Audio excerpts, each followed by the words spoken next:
bon dia. Com cada matí, fidels a la nostra cita. Puntuals. Avui, un minut més tard. 10 i 2 minuts en directe en Canal 9 en Hora de Salut per a parlar de la teua salut. Consulta de neurologia en la que anem a parlar de la epilèpsia. La societat, la gent no coneix, però sempre afegeix algo a les malalties, connotacions, estigmes. Al llarg de la història, l'epilèpsia ha estat envoltada de moltes d'elles. Que si era algo màgic, que si era, tenia creences infundades. I aquestes creences venien en part per una manera de manifestar-se la epilèpsia, que és la que estic veient, que són les crisis tònico-clòniques. Doctor Villanueva, molt bon dia. Buenos días. La epilèpsia no és igual a una crisis tónico-clónica. Las crisis tónico-clónicas son simplemente una pequeña parte de lo que es la epilepsia. La epilepsia es algo mucho más complejo y aunque uno siempre piense en esto cuando piensa en epilepsia, las crisis tónico-clónicas al final representan solamente el 20% de las crisis que tienen los pacientes y hay muchos otros tipos de manifestaciones clínicas. Doctor Villanueva, anem a ser puristes en la utilització de la terminologia, però al mateix temps que ens entenguen en casa. Nosaltres li anomenem crisis tònico-clònica, la gent li anomena convulsió i es produeix perquè en el cervell realment tot el cos se mou. La crisis epiléptica en realidad es una descarga, o sea, una crisis cerebral producida por una descarga neuronal anómala que se propaga a todo el cerebro y como el cerebro, lógicamente, controla todo el cuerpo, pues da unos síntomas en el cuerpo. En esta crisis que hemos visto, que es una crisis generalizada, la crisis empieza en todo el cerebro y da síntomas generalizados.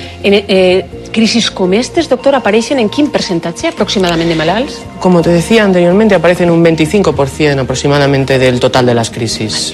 Són només una de les cares d'esta malaltia anomenada epilèpsia, que en té moltes. En altres casos serà algo més localitzat, més sutil, tal vegada un automatisme, un moviment de la mà, semblant al que estem veient. Efectivamente, la variedad de crisis puede ser muy grande, prácticamente tantas como áreas cerebrales. En consecuencia, las crisis pueden ser desde una simple sensación en ocasiones hasta una crisis en la cual el paciente tiene un periodo de desconexión, realiza unos movimientos automáticos y posteriormente tiene amnesia de lo que ocurre. Podemos llamarlas, estas serían crisis focales y serían simples cuando el paciente no pierde la conciencia y complejas cuando hay una alteración de conciencia. Efectivament, perquè ho matisarem això, pot hi haver una amnèsia després, pot perdre's o no la consciència, és a dir, n'hi ha molts paràmetres de manifestació clínica que poden aparèixer. Avui tenim consulta de neurologia en Hora de Salut i anem a parlar de l'epilèpsia. Són moltes les coses que desconeixes al voltant d'esta malaltia i per això ve a explicar-nos-la el doctor Vicente Villanueva. Ell és neuròleg especialitzat en el diagnòstic, tractament de l'epilèpsia de la unitat d'epilèpsia de l'Hospital Universitari La Fe de València. Fes-li arribar les teues consultes mitjançant el telèfon i l'adreça de correu electrònic horodesalut@rtbb.es en una consulta en la que els malalts també tindran paraula perquè ens acompanya, després t'es presentaré i xerrarem en ells, part de l'Associació d'Epilèpsia de la Comunitat Valenciana. Doctor, terminologia. ¿Epilèpsia, malaltia o un síntoma? La epilepsia es una enfermedad, es decir, en realidad son diferentes enfermedades que son diferentes epilepsias y se caracteriza por tener lo fundamental, crisis epilépticas, que en realidad serían los síntomas. Crisis epilépticas determinadas, en cada epilepsia aparecen un determinado tipo de crisis epilépticas que ocurren de una determinada manera, obedeciendo en muchos casos a unas etiologías muy concretas y tienen un pronóstico determinado y un tratamiento determinado. Es decir, que sería una enfermedad compleja. Doctor, diguem que una persona té epilèpsia, diguem que una persona és epilèptica, cal cuidar la terminologia i en este punt tenen vostès també interès. Efectivamente, me alegro que me hagas esta pregunta porque a mí no me gusta calificar a los pacientes con su enfermedad. Un paciente no es epiléptico, esto es un calificativo. Un paciente tiene una enfermedad que se llama epilepsia como podría ser cualquier otra. Entonces es mejor utilizar esta terminologia. I per desestigmatitzar el millor la informació, ja sabem que quan n'hi ha una crisi d'este tipus o de l'altre, de les moltes cares que té esta malaltia i que descobrim en esta consulta, hem d'anar a buscar el cervell, el sistema nerviós central. Hem d'anar a ampliar aquest cervell i hem d'anar a veure les neurones, doctor. I parlava vostè abans d'activitat elèctrica exagerada o aumentada. Efectivamente, cuando se produce una crisis epiléptica, se produce una crisis en el cerebro. Una crisis es una descarga neuronal anómala, de manera que se produce, utilizando una terminología, podríamos llamar más coloquial, una especie de chispa o una especie de descarga que se propaga a las diferentes áreas del cerebro por las conexiones y da unos determinados síntomas. Escoltarem la veu de l'associació, per supost la veu del metge i també el testimoni en primera persona d'Helena Gasulla. Ella té esta malaltia, l'epilèpsia. En 13 anys vaig tindre un càncer de pulmó, del qual vaig estar 2 anys en tractament. Jo vaig començar a tindre els atacs d'epilèpsia, bueno, atacs no, crisis epilèptiques, durant la segona etapa del tractament, i pràcticament anaven sobre 30 al dia. Podia arribar a tindre 30 crisis al dia. Notava com un tipus d'ardor en l'estómac i una espècie de calentor que me pujava de l'estómac i un mal sabor de boca. I sempre tenia la visió fixa en un punt. I eren segons i se me passava. I un dia, mentre menjava, vaig tindre una crisi i la crisi ja se va agravar molt més que les anteriors. I vaig començar a parlar soles. Contava números. Claro, la meva família se va quedar mirant-me i van veure que no era normal. I vaig dir que me marejava entonces. Entonces vam anar a un metge i me van dir que sí que podia ser epilèpsia. Me van explicar que no tenia per què ser una epilèpsia convulsiva, que hi havia diversos tipus d'epilèpsia.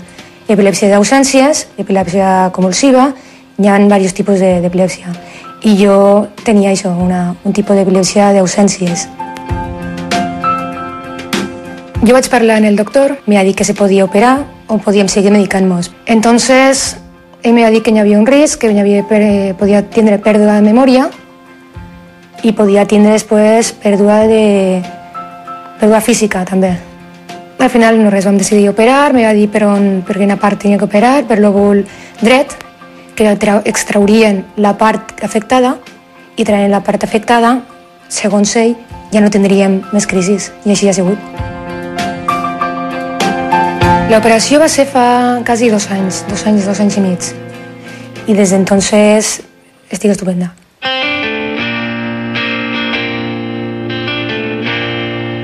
De fet, ja m'està entrant medicació i d'ací un temps ja deixaré de prendre tota la medicació i espero que ja no tinga mai res més. Jo ja, per exemple, ja tinc el carnet, m'han tornat el carnet, visc a soles, no me fa falta ningú per a viure i soc totalment independent.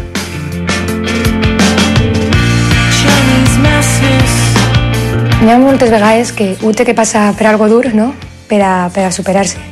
I jo penso que gràcies a totes aquestes coses també m'ha ajudat a madurar i a ser més dona. Me considero una supervivent i penso que n'hi ha encara més per viure.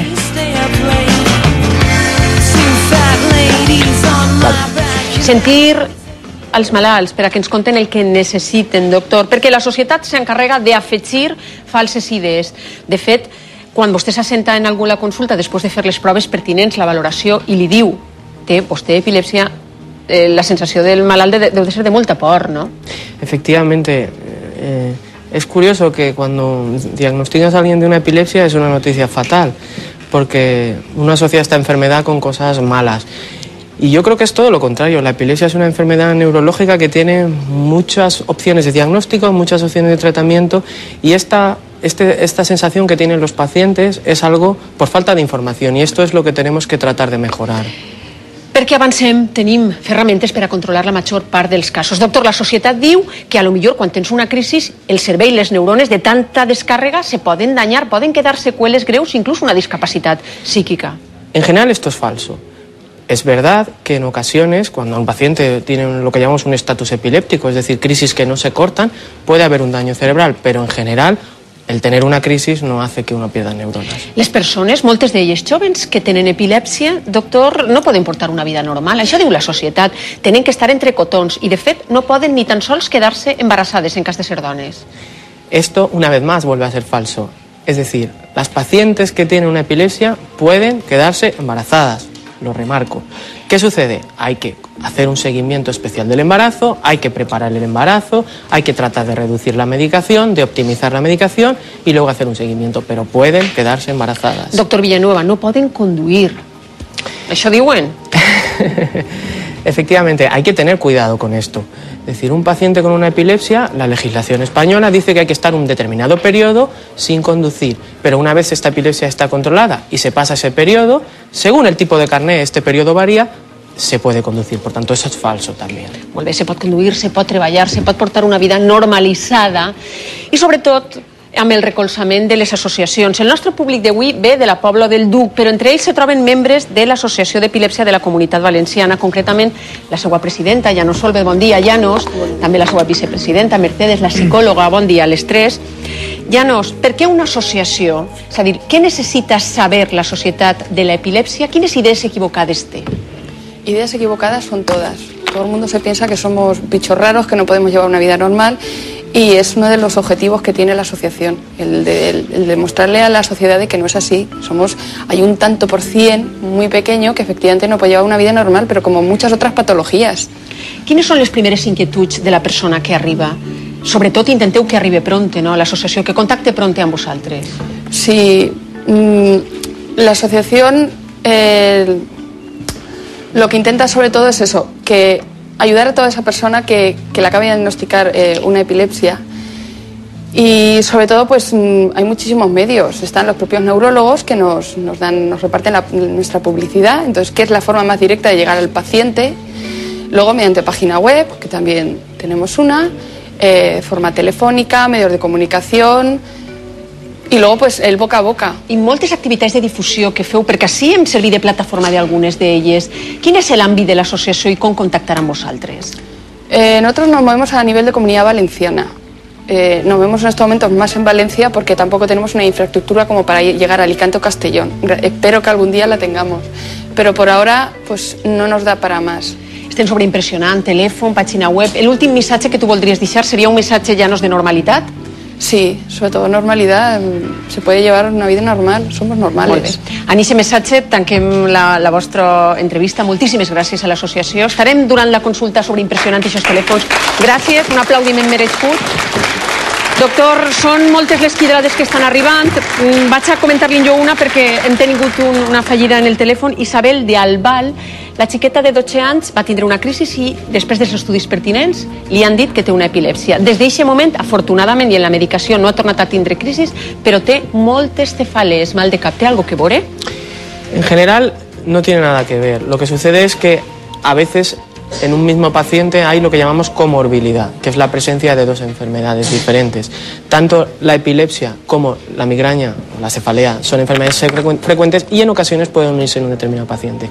Lo que sí que hay que vigilar es que los fármacos que se utilicen para una de las enfermedades sean adecuados o sienten bien para la otra de las enfermedades. Com està en bones mans, pues, en aquest sentit, seguramente. Recomanació pues, de tranquil·litat en aquest cas.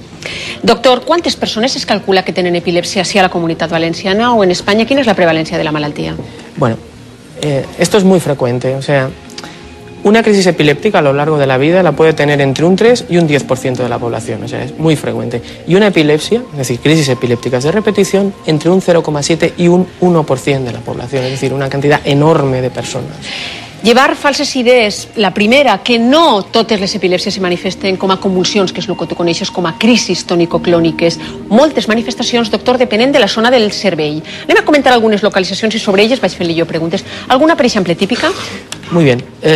Las manifestaciones clínicas de la epilepsia son muy ricas. Entonces, en función de la zona del cerebro donde afecten, tendrán unos síntomas en otros. Las crisis que he marcado aquí serían las crisis del lóbulo temporal. El lóbulo temporal produce crisis en las cuales los pacientes muchas veces tienen una sensación, un aura, que les avisa de la crisis y posteriormente tienen un periodo de desconexión durante unos segundos. Pueden realizar movimientos automáticos con la boca, con las manos y generalmente luego tienen lo que llamamos una amnesia de lo que ha ocurrido. Y habitualmente tardan un tiempo, unos minutos, en recuperar totalmente el nivel de conexión con el medio. Quant de temps duren, doctor, en general, les crisis? Lo que es la crisis en sí no dura más de 1 o 2 minutos. El periodo de recuperación a veces puede extenderse hasta 10 o 15 minutos. Una segona localització en una altra manifestació completament distinta. Otro lóbulo también frecuente de crisis sería el lóbulo frontal. El lóbulo frontal es la parte anterior del cerebro. En este caso las crisis son algo diferentes. al ser la zona donde predominan los síntomas, donde está la zona motora del cerebro, los síntomas en este caso serán síntomas motores fundamentalmente. En ocasiones son crisis aparatosas en las cuales los pacientes se mueven enormemente, pero curiosamente son crisis más cortas en las cuales hay menos desconexión del medio y una recuperación más rápida. Doctor, en el mateix malalt se donen sempre el mateix tipus de crisis? Per exemple, si era de moure la mà, serà sempre de moure la mà? Habitualmente sí, pero la epilepsia es una enfermedad dinámica y puede cambiar con el tiempo. Y según, a veces una misma zona puede tener diferentes vías de propagación y dar algunos síntomas diferentes, pero en general los síntomas son igual. Tercera localització, n'hi ha moltes, però per xerrar-ne en algunes d'elles, una altra opció, doctor? Sí, otro tipo de crisis bastante característica serían las crisis occipitales. El lóbulo occipital es la parte posterior del cerebro y es el área donde tenemos la visión. Entonces, los síntomas que tendremos en este caso serán fundamentalmente síntomas visuales, que muchas veces es el inicio de la crisis y posteriormente, desde el área occipital, se produce una propagación de las crisis al área frontal o al área temporal, dando en este área o en este área los síntomas. Doctor, se naix o se fa una persona epilèptica? Factors genètics poden participar? Com ho tenen vostès estructurat o estudiat? Bueno, el diagnóstico es muy complejo. En general, podemos tener todas las variedades. La epilepsia podemos decir que es de las pocas enfermedades neurológicas que puede ocurrir desde el día 1 que alguien nace hasta con 90 años se puede diagnosticar una epilepsia. Entonces, las variedades son muy diferentes. Hay un 30% de epilepsias que denominamos idiopáticas, que son en realidad genéticas. Por tanto, uno nace con esto, como nace con un color de pelo, como nace con otras condiciones. Lo que sucede es que no siempre podemos hacer el diagnóstico, es generalmente complejo en epilepsia. Hay otro grupo de epilepsias en las cuales existe una lesión cerebral. ¿De acuerdo? Entonces, en este grupo de epilepsia le llamamos sintomáticas. Y hay, por último, un tercer grupo que realmente es bastante grande, afortunadamente cada vez menor, en las cuales no conocemos la causa, pero lo intuimos y las llamamos criptogèniques. I per això, per la dificultat d'esta malaltia, perquè les coses estan canviant dia rere dia, és important que existisquen grups de professionals especialitzats en el diagnòstic i tractament, com el grup al que pertany el doctor, Unitat d'Epilèpsia de l'Hospital Universitari La Fe de València.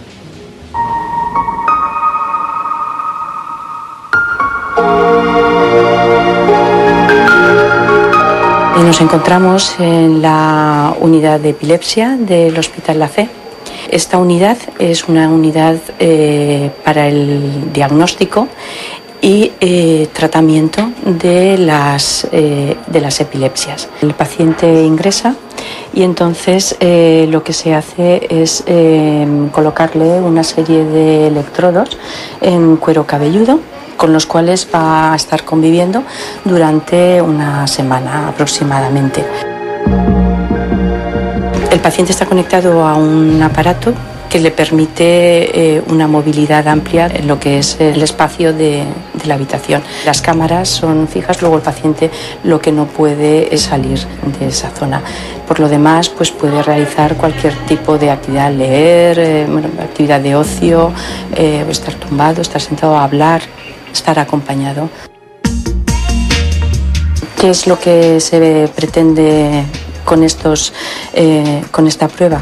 Pues ver la actividad bioeléctrica cerebral, ver qué tipo de descargas y de dónde surgen las descargas epileptiformes y valoramos tanto si estas descargas no se acompañan de crisis como si se acompañan de crisis, unido a las imágenes que el vídeo nos proporciona.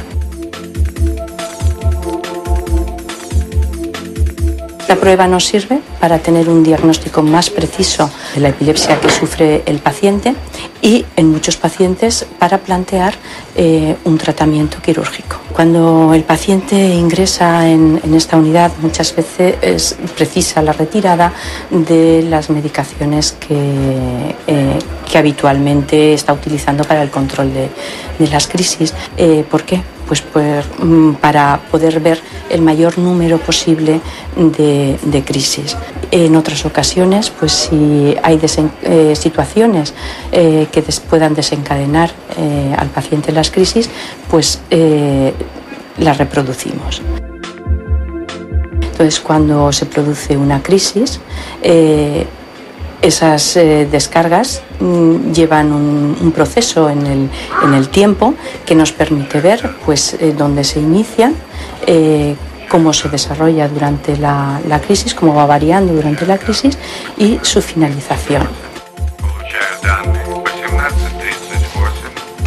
Dia el doctor Marañón que l'aparato més important que pot gastar un metge és la caïra, per parlar en el malalt. Els criteris de diagnòstic són clínics. Però atenció, que també la camilla, doctor Villanueva, aporta moltíssima informació i l'exploració neurològica se fa a tots els malalts amb epilèpsia.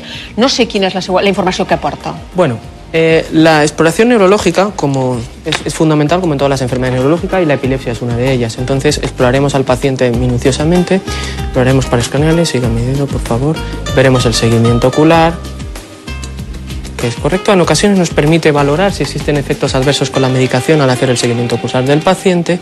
Cierre los ojos por favor, ábralos, enséñeme los dientes, muy bien. Vemos que la exploración de pares craneales es normal. A continuación exploraremos la fuerza en miembros superiores, el nivel espial. Vemos que es simétrica. Esto es una exploración rápida, exploraremos lo mismo con miembros inferiores. Y a continuación exploraremos la sensibilidad del paciente. Vemos que es simétrica, nota igual en los dos lados. Exploraremos esto en las extremidades diferentes. Vemos si existen asimetrías que en ocasiones nos puede hacer pensar que el paciente tiene una lesión focal en un determinado zona. ¿De acuerdo?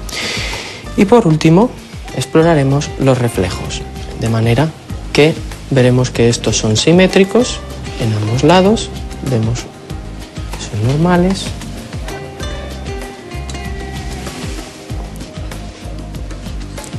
Exploraremos también en miembros inferiores y como en muchos otros casos veremos que la exploración es normal, pero también la exploración normal nos da una información de que no existen déficits focales en el paciente. Doctor, incorpore's a la taula perquè encara queden moltíssimes coses que xerrar en esta consulta i anem a parlar de la utilització de proves especials que recolzen el diagnòstic i m'explicarà quina és la utilitat que tenen. N'hi ha un sistema, igual que està l'electrocardiograma, està l'electroencefalograma, enregistra l'activitat cerebral elèctrica. Quina és la utilitat en la epilèpsia i com es fa? Bueno, yo siempre digo que en epilepsia hay tres pilares fundamentales. Uno es la historia clínica, como decíamos.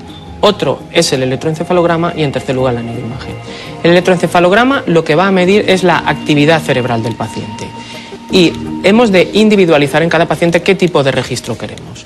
Pueden ser desde un registro de 20 minutos en el cual veremos la actividad durante 20 minutos para tratar de encontrar ondas que nos hagan pensar o que nos hagan diagnosticar una epilepsia, como podemos hacer un registro de incluso una semana. En estos casos es lo que llamamos generalmente monitorización vídeo EEG, en el cual registramos tanto los síntomas que tiene el paciente como lo que ocurre en su cerebro en ese momento y somos capaces incluso de registrar las crisis que tiene el paciente. Molt bé. Si la monitorització video-EEG es fa habitualment en el malalt ingressat, en la seva habitació, en habitacions preparades per a aquest registre, com estem també veient en aquestes imatges. Doctor, proves d'imatge con la ressonància magnètica. Abans a estos malalts es fem proves i si a tot bé? Efectivamente, la resonancia magnética ha supuesto uno de los avances fundamentales en el diagnóstico de las epilepsias. Hoy en día disponemos de resonancias de alto campo que nos permiten diagnosticar lesiones que antes no veíamos e incluso realizar estudios de la función del cerebro. Com dia el doctor, ens trobem davant d'una circumstància molt habitual, per això són moltes les quidrades. Intentem, doctor, donar informació i ajudar, servici públic. Salvador de Algemesí, molt bon dia. Bon dia. Salvador, 70 anys. 70 anys, sí senyora. Campeón. Ale, què vol preguntar-li al doctor? Bueno, pues mire que a mi en el mes de setembre pues vaig caure en terra sense coneixement i es comenci a suar molt. Me portaren a l'hospital i me detectaren que era epilèpsia. Vale. Perquè me va repetir davant del doctor i estàvem parlant perquè jo pateix de vértigos. Vale. Entonces resulta que el doctor que estaba mirant-me, al repetir-me, va dir, un moment, que això no és el que estem parlant, això és epilèpsia, no és el vértigo. Salvador, i m'han dit que... I en acabat me digueren que el vértigo me provocava l'epilèpsia. Salvador, per anar a la pregunteta de vostè, perquè vull parlar en el metge de tractament, m'han dit que, per cert, vostè en el tractament està molt millor, però volia fer-li al metge... Sí, senyora. Molt millor. Que volia vostè fer-li al metge una pregunta concreta, perquè a vostè li agrada conduir. Bueno, no conduir a grandes distàncies. Conduir, anar al camp, a fer les meves cosetes... Claro, que li dona, Salvador, que li dona a vostè molta autonomia i volia vostè saber quan podrà conduir. Exactament. El metge ho ha dit adés, però li ho repeteix aposta a vostè. En general, hay que ver el tipo de carnet, pero la ley dice que habitualmente es un año sin crisis para poder conducir a continuació. És a dir, tindria vostè que estar en la medicació, Salvador, un any sense que li haguera tornat a repetir, que ara no té per què repetir-li perquè porta medicació, però un any, vale? Que passi a pressa aquest any, vale? Molt bé. Vinga, un beset ben fort. D'acord, gràcies a vosaltres. Gràcies a vostè. Parlaven del tractament, doctor, i dient que tenim, un missatge optimista, les ferramentes per poder controlar la malaltia en la majoria dels casos. És un missatge que el doctor ha volgut deixar clar. En dos ferramentes bàsiques, una els medicaments i l'altra les operacions. Comencem amb els medicaments. Individualizar tots els medicaments no aprofiten per a tothom. Efectivamente, esto es muy importante. Lo primero que hacemos cuando diagnosticamos a un paciente con una epilepsia es utilizar fármacos antiepilépticos. Y es muy importante que elijamos el fármaco adecuado tanto para el tipo de epilepsia y el tipo de crisis que tiene el paciente como para el conjunto del paciente. No es lo mismo tratar a una mujer de 15 años que a una persona de 80 o a un niño. Entonces hemos de individualizarlo y ver el fármaco. I amb la medicació que es pren, com diguem els metges, en el primer escaló, la primera intenció de medicaments sol ser efectiva en molts malalts. En la mayoría de pacientes hay una respuesta al primer fármaco, es decir, prácticamente el 50% van a responder al primer fármaco. Si este falla, intentamos utilizar otro fármaco único, en lo que llamamos en monoterapia, y cuando no conseguimos controlarlo, hemos de utilizar una asociación de fármacos. De esta manera, con fármacos conseguiremos controlar prácticamente el 70% de los pacientes con una epilepsia. Me deia el doctor Adés, perquè jo parlava de moltíssimes malalties, doctor, es calcula que un 25% de les persones que són hipertenses no se prenen la medicació, i me deia que no, que el malalt epilèptic malalt amb esta malaltia, amb epilèpsia, és molt complidor. Efectivamente, esto es una de las cosas que además va en contra de uno de los mitos. Los pacientes con una epilepsia son personas muy responsables para todo y también para tomar la medicación. Doctor, quan decidim o en quin percentatge de malalts no s'aconsegueix, amb tot aquest ventall de medicaments que entenc que és molt ampli, no s'aconsegueix controlar-los? I quan decidim pegar un pas més enllà, que seria la cirurgia?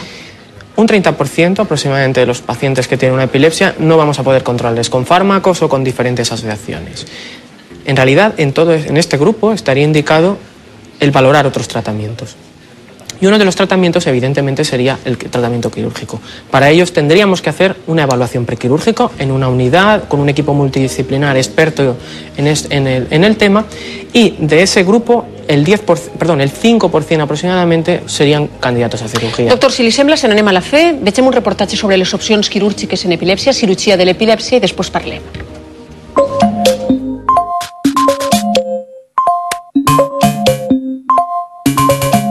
Hay mucha variedad de tipos de epilepsia.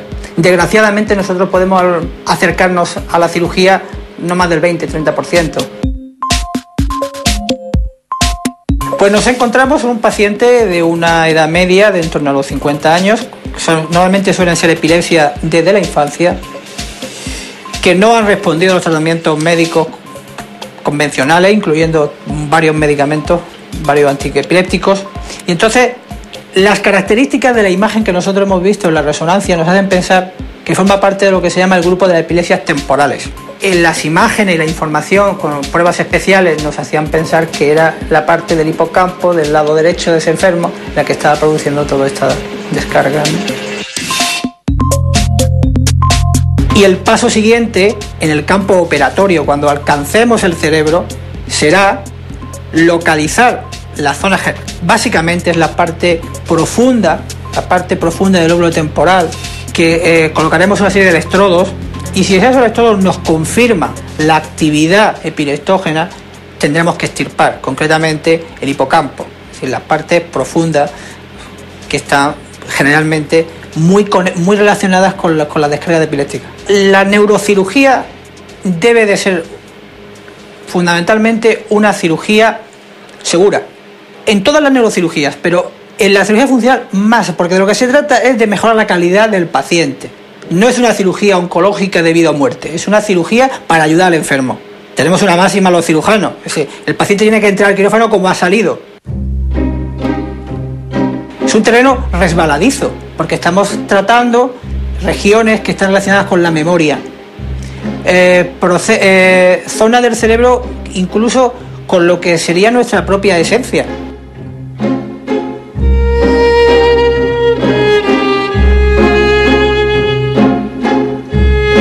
Yo creo que es un nivel de calidad, es decir, ya no solamente tenemos que garantizar al paciente que no va a tener ninguna parálisis ni siquiera un trastorno de memoria, sino incluso cambios de carácter, cambios de conducta que se pueden dar. Si estamos haciendo una cirugía personalizada para cada enfermo, porque el cerebro, hasta donde sabemos, las zonas que tienen una actividad más o menos en todas las personas es similar, pero hay variaciones, y esas variaciones son las que nosotros tenemos que controlar, indudablemente.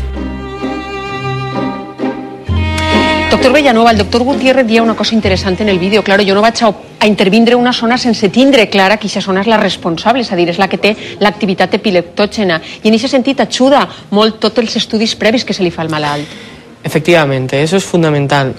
No se puede operar un paciente sin haber hecho una evaluación prequirúrgica. Operar de epilepsia, lógicamente, que es una cirugía funcional en la cual el objetivo va a ser que el paciente se quede sin crisis y sin déficits neurológicos. Entonces, mediante la monitorización video-EEG, la resonancia, estudios funcionales, estudios de memoria, etcétera, etcétera, tenemos que ser capaces de localizar la zona, ser capaces de extirparla y de no producir déficits en el paciente. Això anava a dir, no serà possible tampoc en tots els casos, perquè en el servei, doctor, n'hi ha àrees que s'anomenen silents des del punt de vista popular i altres que parlen molt, és a dir, jo potser a una persona li lleve un trosset de cervell i lleve l'epilèpsia, però li estic llevant alguna capacitat, o no és així exactament? Efectivamente, hay áreas que técnicamente denominamos elocuentes que tienen funciones cerebrales, de manera que estas áreas no las podemos extirpar porque podríamos producir un déficit motor, una hemiparesia, o podríamos producir un déficit de memoria o de lenguaje, etc. Entonces, hemos de ser lo suficientemente precisos como para extirpar las áreas de donde vienen las crisis y no extirpar las àrees elocuentes. Doctor, el futur, de què parlarem quan parlem d'epilèpsia? No sé si l'any que ve o d'ací 10 anys, és a dir, estem parlant d'un futur a mig plaç o a llarg plaç i en quins camps? Bueno, yo lo que quiero aquí transmitir, aprovechando la presencia en tu programa, es un mensaje de optimismo. La epilepsia es una enfermedad neurológica en la cual se está trabajando mucho. Se está trabajando en el diagnóstico.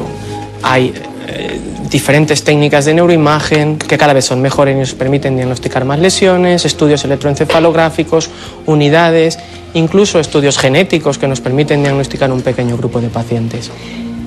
Y en el tratamiento, tanto en el tratamiento farmacológico, a nivel de fármacos nuevos que todos los años disponemos, de ensayos clínicos, etcétera, etcétera, y en el tratamiento quirúrgico. Nuestros cirujanos disponen de mejores medios, de mejores equipación en el quirófano para diagnosticar, para tratar la epilepsia. Por consiguiente, el mensaje es de optimismo y de pensar que vamos a avanzar. I jo crec que és el millor missatge per a tancar una consulta com esta, consulta d'una malaltia que, com hem dit, la societat s'ha encarregat de marejar i que avui jo crec que amb l'ajuda del doctor de l'associació ho hem deixat clar. Doctor Villanueva, ha estat vostè a gust? Muchísimo. Doctor Vicente Villanueva, és una autoritat el doctor, a pesar de tot i la seva joventut en el camp de l'epilèpsia. És neuròleg de la unitat d'epilèpsia de l'Hospital Universitari La Fe. Gràcies, doctor. Gràcies.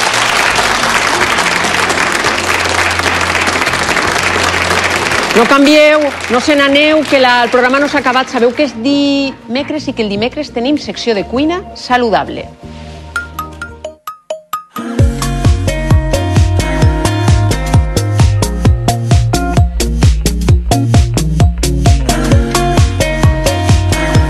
Amb una altra autoritat, en este cas en el camp de la cuina, el nostre xef Juan Gorrea. Els pèsols com a protagonistes en totes les seues varietats perquè estan de temporada, sobretot els frescos, però també n'hi ha congelats en llauna, Juan?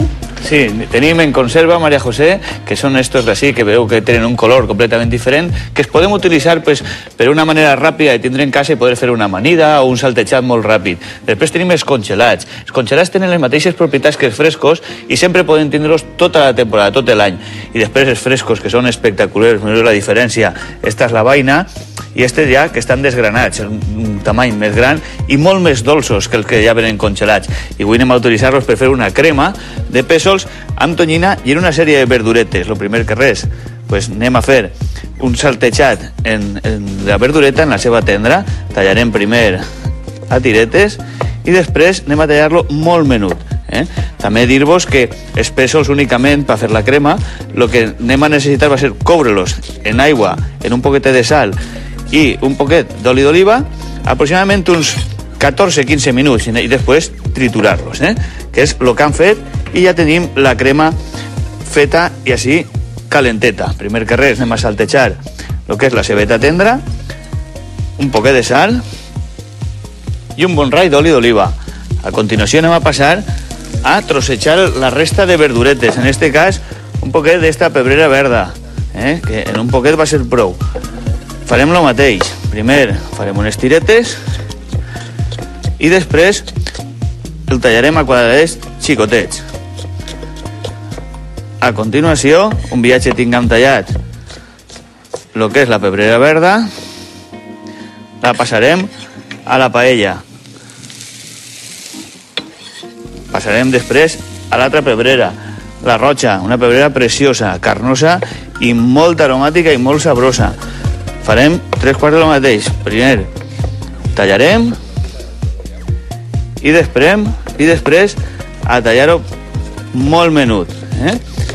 Esta va ser la penúltima verdureta, perquè l'última que anem a incorporar-li va ser una verdura molt nostra, una hortalissa realment bona, que és la tomaca. Una tomaca que és molt carnosa, mireu, i estos adets anem a incorporar-los a última hora. Simplement cal saltejar-lo i anar aromatitzant i que vagi conjuntant-se tots els sabors de la verdureta. Com vos dia, esta crema de pèsols que tenim així únicament assegut. Coure els pèsols en aigua, sal i un poquet d'oli d'oliva i després passar-lo per la turmis. Estes verduretes ja les tenim pràcticament saltejades i mentre s'acaba de saltejar anem a passar a anar emplatant el que és la crema de pèsols. Mireu quin color més bonico, més viu i un color natural, el verd del pèsol. És un plat que se pot menjar tant gelat com calent. En este cas està tibio, una temperatura molt adequada per a aquests temps. I ja únicament el que ens quedaria seria ficar-li esta verdureta, mireu quin colorit, anem a ficar-li un cordonet i després mireu que ha ficat molt poqueta sal, anem a donar-li el toc de salaura amb un peix que mos ve en oli d'oliva, que és la tonyina. Esta tonyina que sempre és molt fàcil tindre-la en casa, en una llandeta, i mireu quin plat, més colorit, més sabrós i més ràpid. Crema de pèsols amb pisto i tonyina. Ingredients: 500 grams de pèsols, mig pimentó verd, pimentó roig, una tomaca, una cebeta, tonyina en oli i sal. Moltíssimes gràcies, Juan Gorrea. Un plat, a més ric en fibra i en clorofila, la clorofila que aporta tot el que és verd. Recordeu, els pèsols en este cas. Recordeu també que el contestador està obert i que encara acaba la teua consulta del divendres de nutrició i medicina general. T'ha eixit els triglicèrids, t'ha eixit el colesterol, perquè és el més corrent, però també l'àcid úric o les transaminases altes. Consulta-li a la doctora Aicar. Vols saber com ve l'al·lèrgia? Comences en els primers símptomes de rinitis. T'han eixit en una analítica un poquet de sang en l'orina. Això quin significat té? Te van a fer una colonoscòpia. Quina és la preparació que necessites? Consultes que pots fer arribar al nostre contestador que no para de treballar. Demà, consulta de reumatologia d'ossos. En recordo, anem a parlar de la osteoporosi. També consulta per als homes, perquè tindrem un espai per a parlar de l'osteoporosi en el baró. Això serà demà. Avui aprofita el dia i cuida't.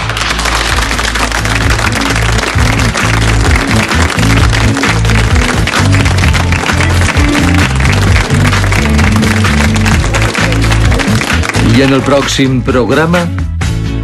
En Espanya es calcula que aproximadament 2 milions de dones pateixen osteoporosi, una patologia que no produeix cap símptoma i pot passar desapercebuda durant molts anys fins que es manifesta amb una fractura. Però solament les dones pateixen osteoporosi? Quins factors influeixen en el desenvolupament d'esta malaltia? Quins tractaments són els més efectius? Consulta de reumatologia demà, en Hora de Salut.